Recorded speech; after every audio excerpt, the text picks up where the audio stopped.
Hi everyone, I'm here with David Hiscox, the founding editor of XYZ, an online newspaper. Nice to meet you. Welcome to. Well, should I say nice to meet you? But I have met you before. Yeah. So thanks for coming down and having a chat. So You're welcome. Thanks for having me. yeah, no worries. So we'll start off. Big announcement this week for XYZ. You've started the Patreon. Yeah. And yeah, it's huge. Yeah. Big start. It's a really big deal. Yeah, it's excellent. I mean, I've already pledged, so I hope you have as well. I pledged. Yeah. Yes, I think it's a good idea. I'm surprised it took so long, but Yeah. We took a while to get there, but I'm glad we got there eventually. I'm glad that we've taken our time to explore quite a range of issues before we set up a Patreon. Yeah. So that if people want to support the XYZ, they know what they're getting into. Basically, we are really committed to free speech. Like, there's the idea of saying, like, if you believe in free speech, but only for like a certain range of views, then like that's not really free speech. correct, that isn't free speech. Yeah. You don't believe in free speech unless you believe in the rights of people to say things that you don't like. It's funny, I was going to get onto this a bit later, but we can start it now. I've been finding it's actually quite annoying lately. I've been finding myself having to defend Nazis quite regularly, and I don't like doing this, but I feel like if you believe in free speech, then that means you believe in the right of everyone to have a view, whether their views are as bad as National Socialism or as good as whatever views you think are good. Well, it's the big cutoff Yeah. in free speech in our society. And it's interesting because we put up stuff which people might interpret as that, but they're not Nazis. We don't have Nazis. Yeah. And we're not advocating anything like that. But we've got a number of guys who discuss issues which are really, well, they're very compelling and they're very confrontational. I don't always agree with stuff. I always don't like stuff. But to me, that's the whole point of free speech. It's like, well, okay, put it up there. You either defend it or you knock it down. Let just people just go for it, go nuts. Well, that's it. And so, with the Patreon, I'm like, well, this is what it's about. You know that you're going to get stuff which is extremely controversial from time to time. But, like, as well as having free speech to put up there, you have the free speech to knock it down and just say why you think it's abhorrent and all that sort of stuff. Exactly. There's comments there, and if you don't like the idea, you can write another article to explain why you think it's a bad idea. Yeah. Or what I've started doing lately, as the people who've been watching know, I've been doing a lot of videos. I do like writing the articles. I can pump an article out a lot quicker, but I find that making a video, it's just you put a little bit of extra work into it, and it's more enjoyable. And I feel like a lot of people, especially on the right side of politics, on the conservative, classical liberal side, these days, especially the younger generation, tend to be more in the video area. So I think that's a space that I'd really like to get into, along with I'll still continue to write articles as well when I get the time. But, for me, like putting a video up to counter an article that I've read or counter another video, it's a lot more powerful than just writing an article or even writing a comment. As fun as writing comments, trashing people's views is, it's a lot more productive to actually take the time and to go through the points and speak them clearly and actually articulate it in words so that people can hear your views as well. I think it's a medium which really cuts across. It's something myself and Moses and Connor are still working on in terms of really sort of honing our craft in terms of the podcasts. Yep. I'm really loving the stuff that you're putting out. Like, you're talking about a range of issues and that sort of stuff. Like, Yep. you've got the local news stories and you've got sort of more that meta stuff. I love that the video that you've done about white people cheat and all that sort of stuff. Oh, the latest one, yeah. basically, They're good fun to make. Like, they take a long time, but I do, I just emailed you another video that I made before. We can talk about it a little later. Yeah. You wouldn't have got it. It's someone sent me they commented on one of my videos yesterday saying I should do a story about this, and I read it. And it's about a 190 centimeter, 100 kilo transgender woman is basically going to get drafted into the AFL. And that was basically my reaction. Like, well, I won't ruin it, but yeah, watch the video. It is up there now. It's back to the point that videos are the medium which a lot of people are watching now. Yeah. I've spent hours and hours watching Stefan Molyneux videos, Yeah, Bill same. Little, Black Pigeon Speak. Vertigo Politics is a really good channel at the moment as well.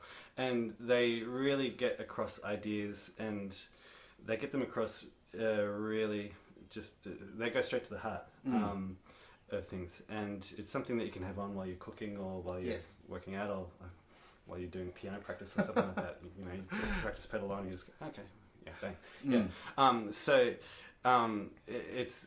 It's the way forward. So like I like the fact that, you know, we have XYZ sort of like a newspaper, and we're starting up XYZ radio, and I like the idea of having XYZ television as well. Yeah, well, I mean, it all one step at a time. I think especially just from what I can gather with YouTube, I mean, unless you have one video that just goes totally viral, a lot of it is a big grind. So one video, and you know, you get one more person interested, and then one more person interested, and it's sort of. I got this from Stefan Molyneux. Actually, it's exponential. So you know, the first couple of years it's slow work, and then eventually you sort of hit a critical mass, and you know, depending, you know, that critical mass could come in 6 months, or it could come in 6 years, and you've just, you know, you keep grinding away, and eventually once you reach it, everything really takes off. Yeah, I'm a big believer in persistence pays off. And with iTunes, there's the long tail of like how like a number of songs have like millions of downloads, and then there's like millions of songs with one download. And that's created it. themselves. Yeah. So you just keep at it, and you keep building and honing, keep building your body of work, and keep honing your craft, and it comes together. It's interesting on the XYZ. Like, we've had a number of boosts, whether it's from we had a recommendation from Andrew Bolt last year, and then we've had 2 huge articles. Like, we had an article on Pizzagate by Moses Apostotaticus, and another one by Moses Apostotaticus on why Malaysian ministers disappearing. Oh yeah, I didn't read that one. They both had tens of thousands of views, and we had big hits. And so what we find is that you know, like there's always a surge, but if it's one article, it's not sustainable. So what we're working on at the moment is basically just building that base, like person by person at a time, and it's going like that, which is great. Well, yeah, that's it. You build that body of the work, and you know, you put your videos up on YouTube. You put your podcasts up on SoundCloud, and your articles up on the website. And I mean, I was going to ask you, so you can see a definite positive upward trajectory in terms of traction. Yes. Yeah, which is why I guess the Patreon's such a good idea, because it really compounds that, and it allows you to you know, reinvest and really build the site. Well, that's the thing. It's at the moment, like I have people basically sending me their work for free. Yeah. And I feel like it's my responsibility to provide them a bigger and bigger audience. So with a Patreon, we can use that to build that audience for the people who put work in. I do like the idea of a crowdfunding system. I mean, you see a lot of the newspapers are trying to go with subscription-based models, which, look, I honestly, I don't think that a full subscription-based model is the way to go. No. If you are going to get, I mean, you can have it as an option, but if you are going to have some sort of pay to view, it should be more of a pay per click kind of thing, in that you know, you pay 10 cents and you can read an article. So the reason I definitely have seen value in this, in that I'll hear of articles that have maybe been written in the Australian or the Herald Sun or wherever, and I want to read the article, but because it's behind a paywall, I can't. And the only way to get it is by paying $28 a month. And it's like, I don't want to pay $28 a month. I want to pay. I'm happy to even pay a little bit extra just to get that click, and just to, you know, because I really want to read this article, this specific article. You know, I'm happy to pay 20 cents, 30 cents, or whatever it is. Yeah, right. Just to read one article, just to read it, and then, you know, that's 30 cents, 20 cents. You know, that's given me 10 minutes of entertainment. Maybe it's an idea for another video. Maybe it's an idea for a counter article or whatever. But I think that's the model for the bigger guys. I don't know if I think crowdfunding sort of works with smaller places. Like subscriptions work for newspapers which are already established. Yeah. So for the Australian, the people who are wanting to read the Australian read it for the quality. Yeah. That's why I subscribe. to the Australian. For the Herald Sun, I've subscribed to that just because it's good to get in there.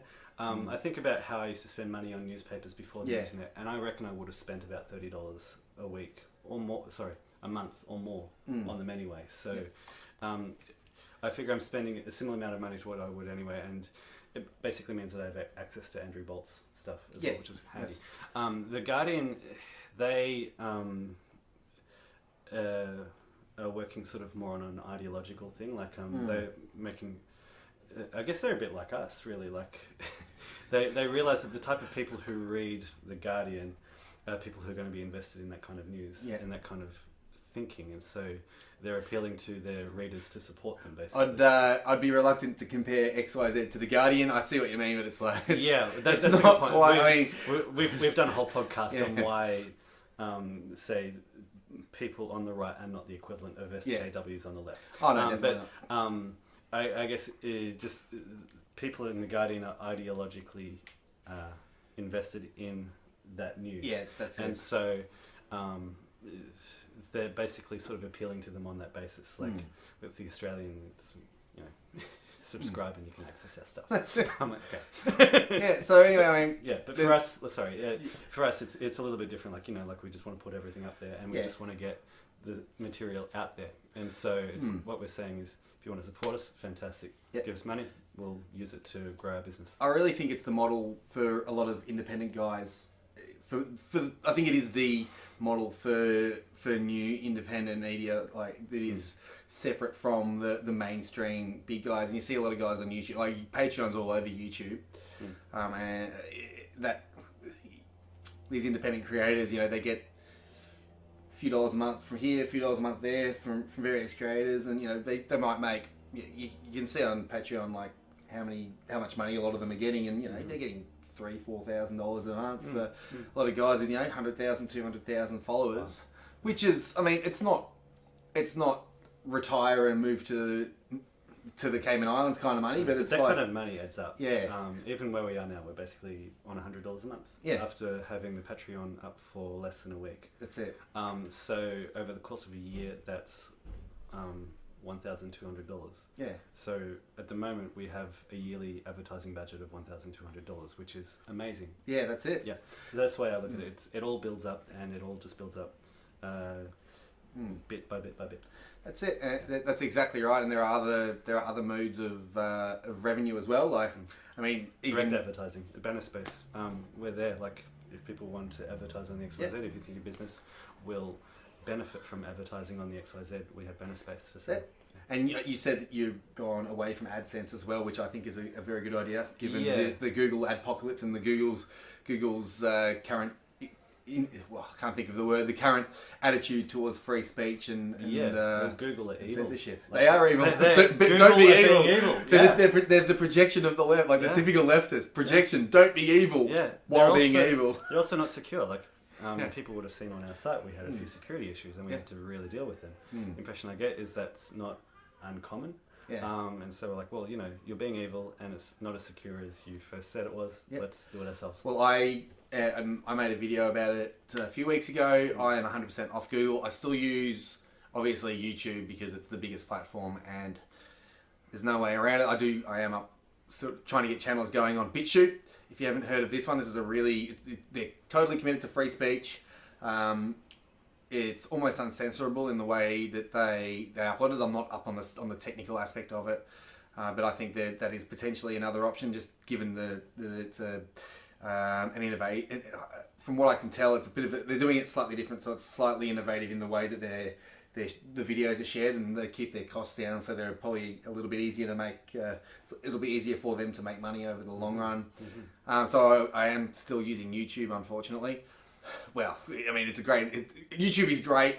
It's just too bad it's owned by Google, and I don't use Google as a search engine at all. I use Gmail because it's a YouTube account, and I have to for university. But I've I don't use Gmail as my primary email address at all. I've been making a point of going to DuckDuckGo or to Yep. Bing. Yep. It's like my instinct when I'm online is to just go Google, and then occasionally I catch myself and like I'm gradually just building the habit of going to other places. Yep. And apparently DuckDuckGo are starting to receive like DuckDuckGo's quite good. Another one I found but is their Quant. numbers are going up. Yeah, I heard that as well. Yeah, they're Yeah. going up quite a lot, Yeah. especially after Google's Was evil. was evil. They revealed themselves to be like, I wonder if the CEO is just sitting there with their cat going, ha ha ha ha. Just, Yes. we are going to censor it. But it's funny. That's exactly how it is. And I'm it's- pretty sure. We have footage. We Yeah. actually have XYZ footage. Which- Yeah, we're going to... the evil CEO. Yeah. He has, it's not a cat. It's a hamster. Okay, yeah. It's a feminist's hair. It's just like the green hair. Oh, I'll pat this wig. A green hamster. Yeah, I was going to say Quant is another one that's really good. I found it's excellent. It's QWANT, so they don't save any search history. They're like DuckDuckGo. What are you finding the regards. quality of the search engines? Good, Yeah. excellent. I found DuckDuckGo is fantastic for any kind of research. So Yeah. if you're want to research a topic, they're great. You get a lot of answers on the first page, and they're Do they give you good news, like up-to-date news? in terms of news, like it's not.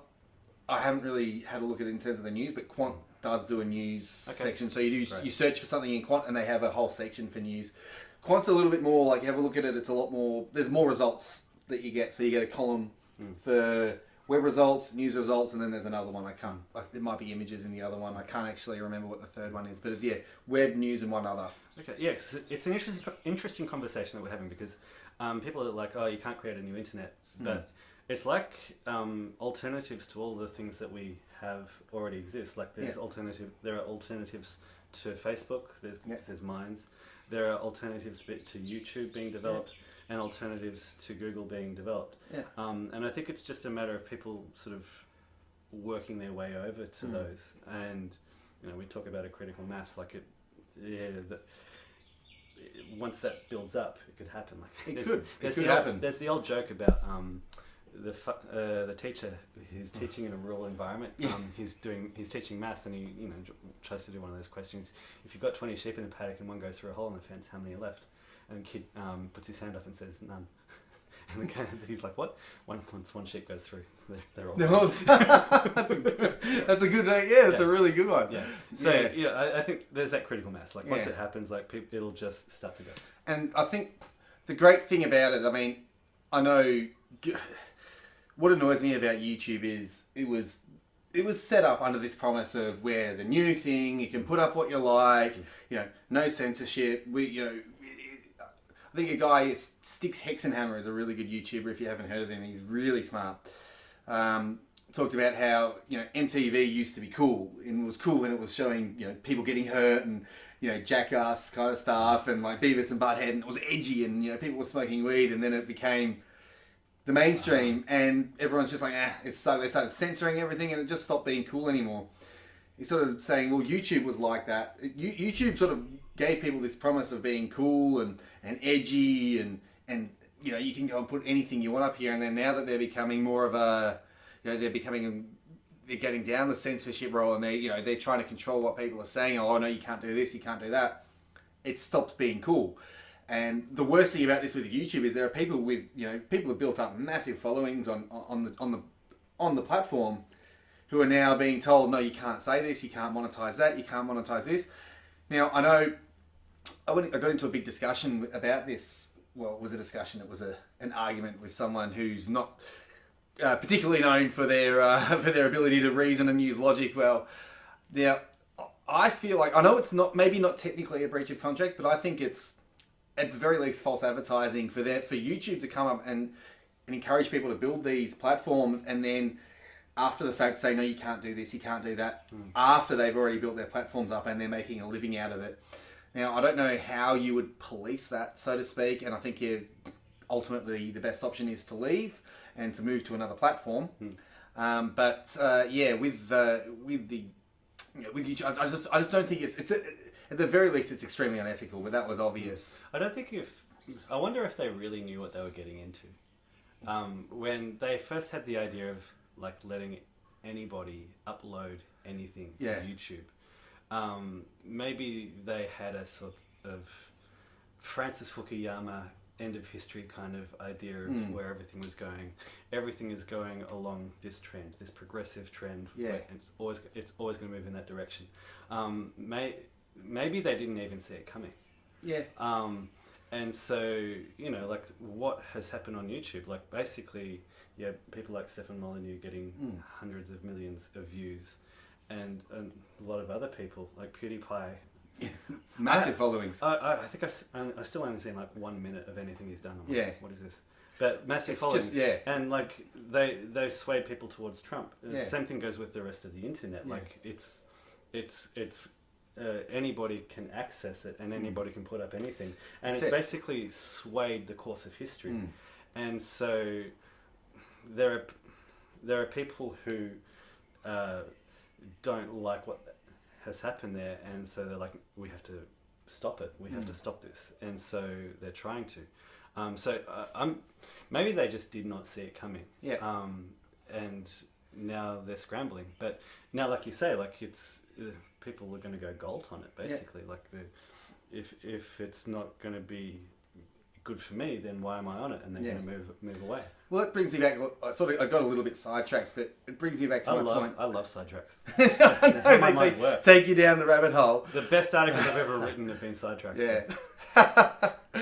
So what I was going to mention about with Google, so with YouTube, they've got, it's a lot harder to move platforms, is what I was saying. But with Google, like we were talking about with DuckDuckGo and Quant and all that, and the other search engines, it's a lot easier for people to just say, well, I'm not going to use Google anymore because I don't ethically agree with them. And Google are the parent company, and that's where the money's being made.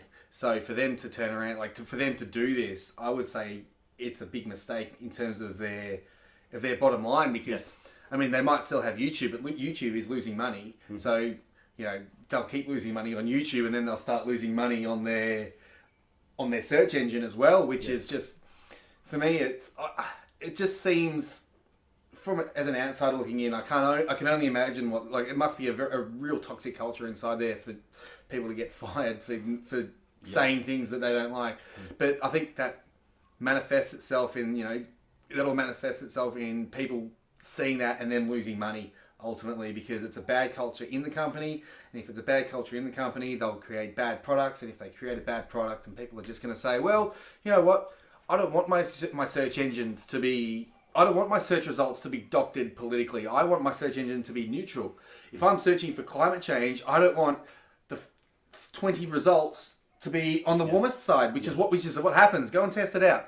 I'm as skeptical as anything. So the idea that I'm in an ideological bubble, you type in climate change, I type in climate change myths, every result. Yeah.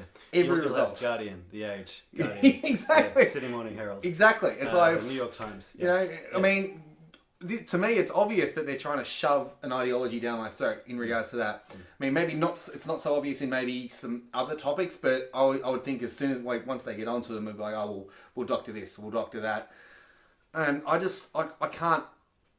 It just got too much. I mean, it was an efficient search engine. It came back, gave back results, but I just can't.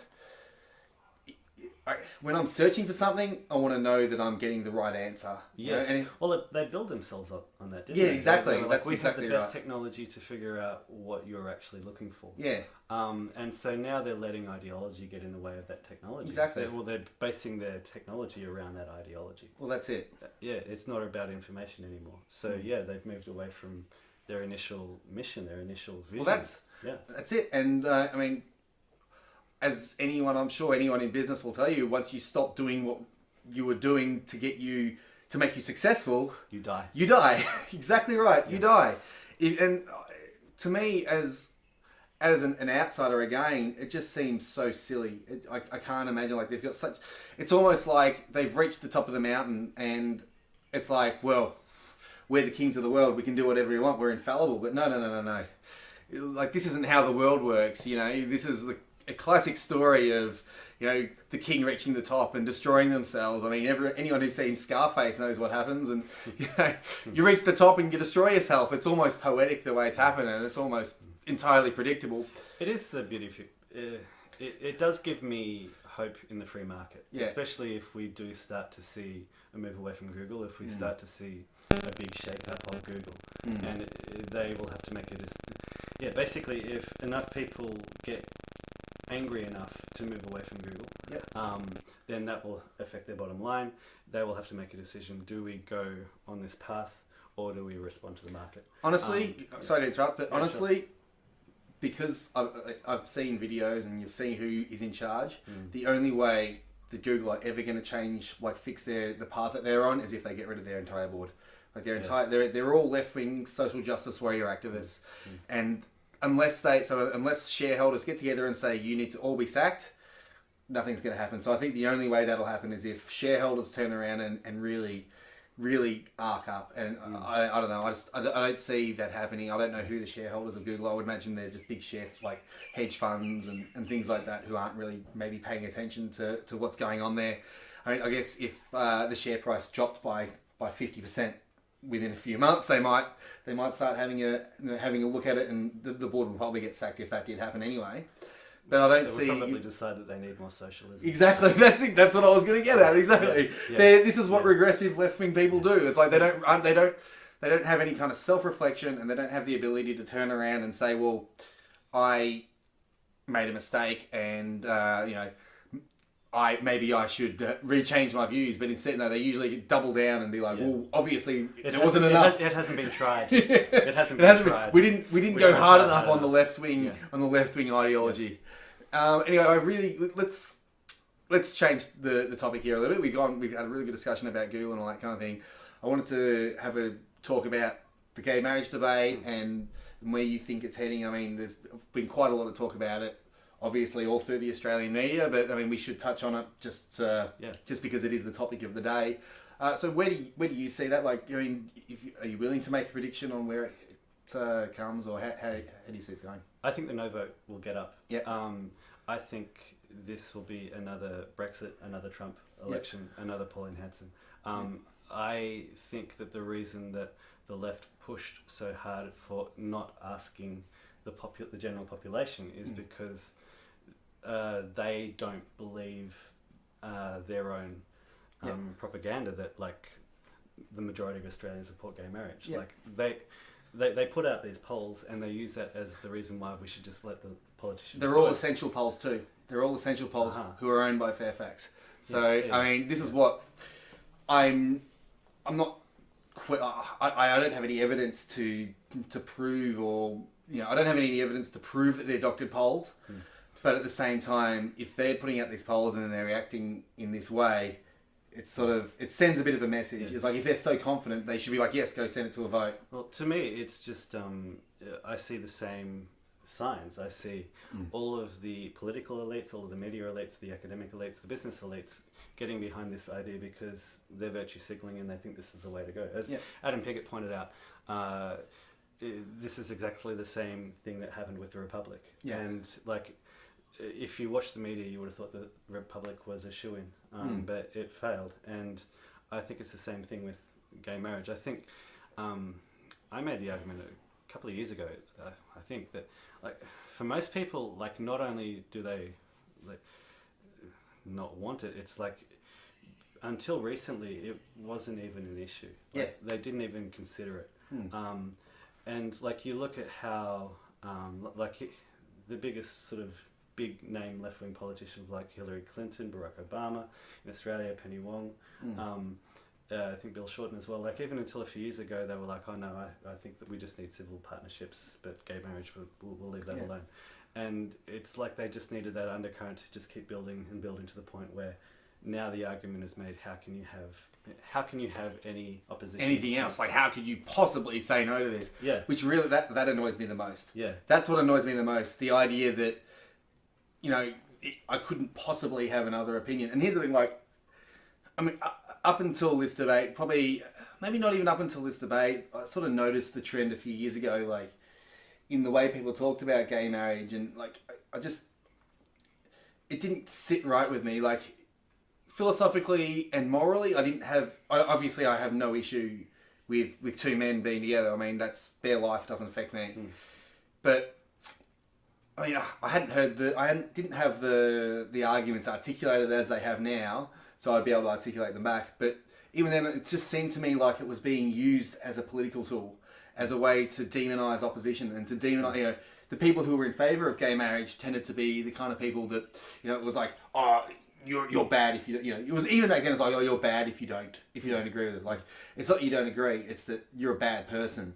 And you see now, like, I mean, you see it now in that, in the way that people on the yes side are pushing it. It's like, you're bad, and how could you possibly think it otherwise? And this is the funny one. Oh, I just see this all the time. You have no argument, and it's like, no. Actually, there are some very very good arguments against it. Some very strong, very evidence based, very very clear cut arguments as to why you shouldn't do it.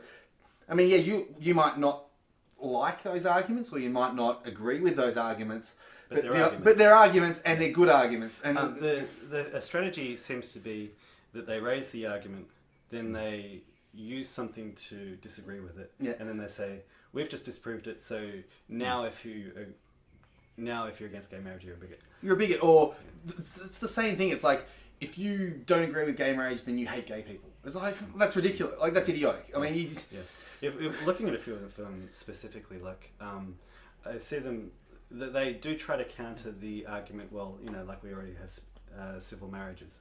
Sorry, civil unions. Yeah.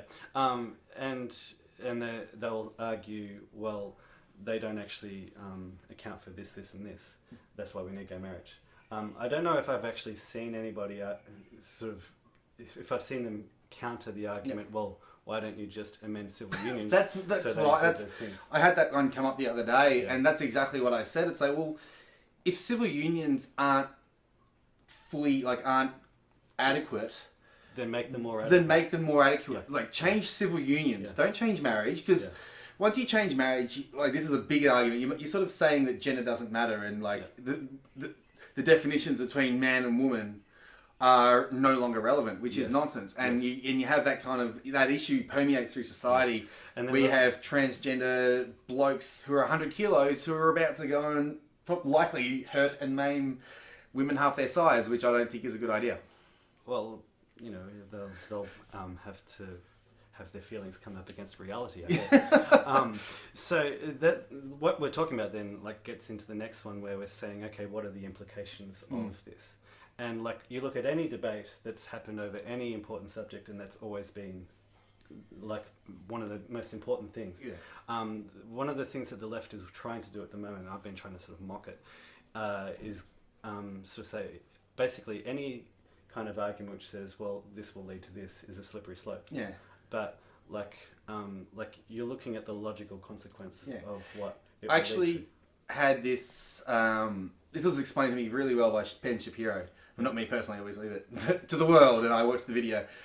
It's not a slippery slope argument. It's an application of principles argument. Yes. So they call it a slippery slope. I mean, a slippery slope argument can be valid if there's empirical evidence to support the slippery slope, in which there is with gay marriage. All you have to do is look at Bill 616, Canada, and... We've seen what happens in countries overseas. So you're UK. going more specific. But so with the application of principle argument, it's like, it's not the same as saying, well, if you do this, then then you're going to slip into marrying children and that kind of thing. No, it's an application of principles argument. If you apply this principle, how does that apply across the board? So if you say marriage is between two consenting adults, how does that apply across the board? That means, brothers and sisters can get married. Mm-hmm. Brothers and brothers can get married. Yeah. That means if you're two consenting adults, then you can marry someone who is already in an agreement with two consenting adults. That means, instead of being one man and one woman, it's like it's any two consenting adults. So they might be married to someone else, but you can marry them because you're not marrying somebody else. Yeah. Like, you're not marrying someone else who's already in the marriage. The two consenting adults one is an important distinction because, again, on ABC 3LO, which I listen to because know thy enemy, somebody tried to make that argument, and Raphael Epstein was saying, no, that it's just like saying, like, they'll allow bestiality, but that's not an application of principles argument. An animal's not a consenting adult. So he turned an application of principles argument into a slippery slope by a false analogy. A straw man. That's really That's a straw man. Okay, which is a lot of their argument as well. So yeah, basically from there it'll be okay. Well, if you want to change the definition on this, all of these arguments back up changing to incest, polyamory, and polygamy. There's no, like, you can have arguments against those things, but all the arguments that you've made for changing the definition of marriage in the first place apply to any of these other kinds of relationships involving two consenting adults, which aren't hurting anybody else. Yeah, and that's the thing. Like, you say that like they aren't hurting anybody else, but obviously the children of the incestuous relationship. Obviously, I'm being facetious. Yeah, that's it. Let's Yeah, continue. yeah. So I mean, I will cover the polyamory thing just really briefly in that. There's a very good reason that we don't have polygamy as an accepted norm in our society. It's in one of my videos. I sort of discuss it briefly in one of my biology videos. It's on my channel, Matty's One Life. Go check it out. It's on where this video is being watched. Like and subscribe. So basically what happens is when you allow polygamy, especially the main form of polygamy is obviously one man, several women. When you have one man and several women, every time an extra woman goes into that relationship, that's one man who can't have that, who can't be married to that woman. Yes. So ultimately it means all the high status men have all the women, and the low status men are unable to get anything. Which So basically, you're talking about what life is like for men in their 30s. It's the life we have now. I once said the man's life starts at 30s. Until their 30s, yeah, in their 20s until their 30s. Until their 30s, yeah. Basically, like, you know, girls, all the girls sleep with a small number of chads. Yeah. And then when they hit the wall, they marry the beaters who like didn't have much during their 20s. These days, the feminist result of feminism within our society. I think our society has seen that. To a certain extent. I know I'm going off on my yeah. So we've seen the impact on our society where like lowering birth rates, demographic decline, and so like with polyamory, with polygamy particularly, like basically that entrenches that system. And what I was getting at is it actually becomes even worse in that it creates a big incentive for males to be violent and a man. And you see this I won't mention which one because we're not discussing that in this particular video, but there are societies around the world that are polygamous and also extremely violent. Now, I mean, that's probably not one cause, but there's probably a big combination of causes with that, but I would say that's a very big reason for it. Well, and it's a scientific fact. Polygamous societies tend to be more violent because a man who is unable to find a wife has a lot less invested in that society. Yes. Men need to be civilized. Yes. If they don't see a benefit in the system, then there's no benefit for them. There's no benefit. Exactly. They're not tied down to anything. They can do whatever they want. Yeah. And they will. Yeah, exactly. Yeah. And this is the reason that we have... This is the reason we have monogamy in our society, and I think I used to be of the idea. I mean, I'm a libertarian. I used to be of the idea that you should be able to do this. And look, I mean, I guess, but at the same time, it should be extremely frowned upon. So it should be the kind of thing that if you do see a guy with two women, that guy should be shamed for that. And I think it's quite important. Anyway, we sort of already have that right now, but it's gone less so. Sort of like you said, on the wayside for girls in their 20s they're a lot more likely to sleep around. I don't think that's as bad. It's as bad as people think. I think because a lot of women are still in relationships. It's just more that they're not having children.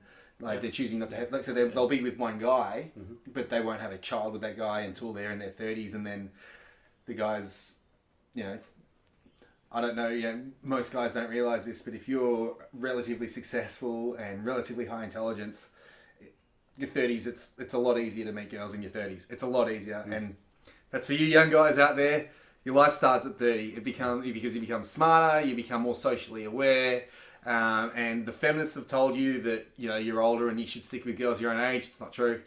You can be in your 50s and you can pick up teenagers, and that's not a joke. Yeah. I mean, whether you'd want to, because you might not be able to tolerate their conversation, but you still can. They talk a lot about their feelings. Basically use your 20s to get your act together. That's it. Invest your time in your 20s. Get educated, get work experience, If you do find the love of your life, then that's even better. But you know, it's not the end of the world if you haven't had everything by the time you're in your 30s. I mean, a man wants to settle down in his 30s. What I see, a big problem is that women see themselves as being able to do that, and it's kind of, you know, women see themselves as being able to wait until their 30s to settle down, and it's... Well, they've been lied to. They've been lied to, big time, and they all realise that just before they hit 30, unfortunately, which is, it's sad. It's interesting that we've segued to like talking about what we're talking about now. It's like we've gone meta. Really, like this isn't about gay marriage. Like this is about what changed back in the 60s. Basically, the whole order of our society, which had existed for thousands of years, and which exists in other societies as well, and has existed in other societies for thousands of years. Like you look at China, like it's been stable for how many thousands of years? Is it 3? Oh, well, I wouldn't particularly call it stable. If you know anything about China, it's more... up and down. China's more... but the stability is through an iron fist. They've continued. They've done well, yeah. You know, Europe went like this, and then it shot past. But so we basically turned everything upside down, and we're seeing the consequences of it. And so I see the gay marriage issue as a really important point because it's a direct attack on the institution of the family, the idea of the concept of gender. Gender is a social construct. The concept of sex, male sex and female sex, and it's a direct attack on religion, and so it's a direct attack on civilization. But it's taken a good 60 years to get to this point, and it's been building to this point. And it started back then, and so we're talking about sort of saying no to this right now.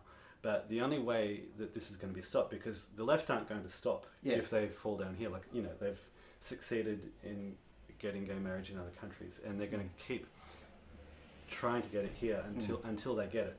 The only way to stop them is to look at the change that happened and say, okay, are we happy with that change? Like, was there a certain point along the way where we decided it went far enough, or do we think that once that change happened, where we are now is inevitable? You say that... So we need to go back there and go, okay, is there another way we could have gone? Is it like... I mean, I like the idea of, I think obviously you do need to point out the flaws in the arguments of the left. I mean, it's tantamount. Where I may be slightly different, we probably don't differ too much in this, is that I think the strategy of people who do value logic and evidence and reason and just, you know, blind common sense, as opposed to the, you know, 2 + 2 = 5 arguments of the left, in that where they've done a lot of damage to discourse is by shaming and, you know, calling of bigots and crying of racists. And I just, honestly, I think this is actually happening quite a lot now, especially with the internet and people like, you know, Paul Joseph Watson, Stefan Molyneux, all these guys, and, you know, Ben Shapiro, Steven Crowder is excellent. If you don't know Louder with Crowder, I'm going to go and watch the episode after this. It's great. He's hilarious. 3-hour interview of Jordan Peterson. I think he's got a couple. That was Joe Rogan, I think you're talking about. Oh, right. Joe Rogan, yeah. Well, there's another Joe Rogan's good as well. Yeah. But I really like Steven Crowder. Like, what they've really started doing is, rather than just talking the facts, really mocking and shaming them. And this is what I've started doing. I start really, you know, pointing out the immorality, like the fact that, like, if you are the kind of person that would rather shut up a Nazi than actually point out why they're wrong, you're actually worse than a Nazi. You are on a lower moral standing to a National Socialist. If you aren't willing to stand there and say, well, your arguments are incorrect, and back yourself and back the strength of your argument, and would instead want to just silence them because you don't like what they're having to say, you're less than a Nazi. You're a lower human being. In fact, you're a terrible human being. And that's, you know, think about that. You're less than a Nazi. You're lower than a Nazi. If you think that you have the right to shut them up, you're worse than them. That's... anything else that you wanted to add? I mean, we've gone quite well. I did want to ask you one last question. Who do you think is going to win the flag? It's between Richmond and Sydney. You think Sydney? Yeah. Who does Sydney play this weekend? So Sydney play. I think they play Essendon today. They'll beat Essendon. They should beat. They should. Yeah. Although Essendon came really close to beating them last time, and that was at the start of the year. Yes, I think. Sydney are a different side. Like if you saw the match between Sydney and Adelaide at the Adelaide Oval, where Sydney were amazing, and it looked like Adelaide had no way of getting back. And Adelaide came back, but then Sydney found a way back from that. That was just awesome. And like Richmond, they've got either Port Adelaide, West Coast, or GWS at the MCG. There are going to be 90,000 Richmond fans and 5,000 interstate Exactly. fans. Richmond are basically a shoe into the grand final. Well, I wouldn't say that because you don't. Richmond, I think, almost play better when they're the underdog because they're Richmond and because they're Richmond. Sorry, are you a Richmond fan? No, I'm a Melbourne fan. Oh, okay, then we have the logic loop because if we're saying Richmond are the top dog, well then that probably means they're going to lose. But then they're the underdog, and so they're actually the underdog. Even when they're the favourite, they're the underdog. Yeah, and so basically Sydney, they'll beat Essendon. They should beat Geelong, and then they'll be up against Adelaide again at the Adelaide Oval. Yep. It's going to be Sydney Richmond in the grand final. Once it gets there, it's anybody's game. You know what? It's funny you say that. Yeah. Because about halfway through the season, I'm just like, you know what would be a great grand final? Sydney Richmond. And I think it'll be like last year. Everyone will be able to get behind Richmond. Do you know what? Richmond have had a pretty good record over Sydney in the last few years. They have. Yeah. And at the MCG, Richmond, I think they've lost 2 games all year at the MCG. Yeah, wow. So I wouldn't say they're a shoo-in for the grand final, but I think, the hardest team to play against will be GWS, but GWS were piss poor against Adelaide. I think Sydney Adelaide is more of a coin toss. I think Richmond will go in against favourites against all 3 sides. Yep. Heavy favourites against Port or West Coast, obviously. Slight favourites against GWS. Yep. Sydney will probably go in as underdogs against Adelaide, but underdog. I think they'll go in as underdogs on the betting, but they'll actually be the favourite to win. Yeah. Because Adelaide were quite good. GWS were piss poor, but Adelaide were quite good. Yeah. And then the grand final, if it is Sydney Richmond, it'll be a coin toss again, and it'll be hopefully a great game. Well, my big hope is that basically the era that we're in now is the era when the Melbourne sides who haven't been able to get a flag for a while get a flag. So we've got one already. Doggies, Richmond, Melbourne, and after that, Melbourne. You're forgetting that the Hawks are the greatest team to ever exist. So I think maybe 2019 will be back on top there. I know that he's grimacing. Oh, I would love a chance to avenge 1988. I cried. I cried so hard. I was living in Hong Kong, so I don't even remember. I didn't even have a team in 1988. Anyway, good to chat, mate. Thanks for coming down. And until next time. Absolutely. Thanks, guys. I hope you enjoyed the chats. Like I said before, click the little subscribe button down there. Go and have a look at all my other videos. They're all really interesting. Economics, politics, and we talk about biology. Just in the infancy stage of the channel at the moment, but I am trying to make videos as regularly as I can. The longer ones obviously take a lot longer, and I have other projects and other things that I'm doing. Click subscribe, leave a comment if you enjoyed it, and I'll see you next time. That's it. Beautiful. Right, man, how long did that go for? Quite a while. 48 minutes.